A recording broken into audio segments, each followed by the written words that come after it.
ژوند ښایسته ژوند تېروه چې څوک دنم تپوس وکړي وایي الحمدلله.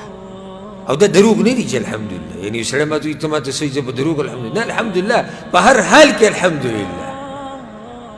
دا دروغ خو نه دي، هر حال کې د الله شکر. لکه عروه ابن الزبیر چې کله د هغه نه خپه پرې کړی شوه، په دې خپه باندې بیماري راله، هغه ټیم کې ورته حکیمان ډاکټرانو یې خپه به دنه پرې کړه، خپه یې پرې کړه پوره.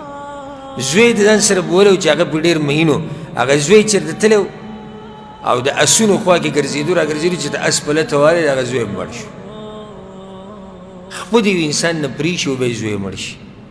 خلکو ته یې عروه سوی وی الحمدلله، وی بیا هم الحمدلله، بیا یو زوی رانه واغسته نور خو شتي که یو خپه یې رانه واغسته ورې نور بدن نشته، یو خپه اوس هم شتي، دوه لاسونه اوس هم شتي، روغ بدن اوس هم شتي، ژبه اوس هم شتي، وی الله پې یادومه، زړه اوس هم کار کوي.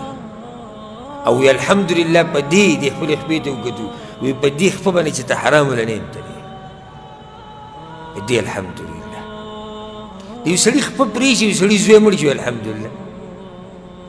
او ما ورته معمولي که دیاړي ونه لګي بس بیا ټوله ورځ ګیلې شکوي او دا به څه کېږي او دا به څه، دا خو وروره بس سر درد لاګه او معمولي تکلیف او قرضې دي او غمونه او سوچونه، دا ټولو ته دي، خو بچا لږ او بچا ډېر.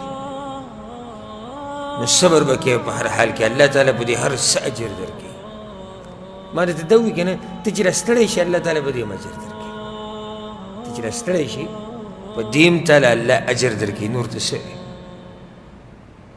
دا حدیث دلته راوړی چې مسلمانه بیمار شي نو صبر کوه، صبر کوه، الله به درله په دې بیمارۍ باندې اجر درکوي، لوی اجر به درله درکوي.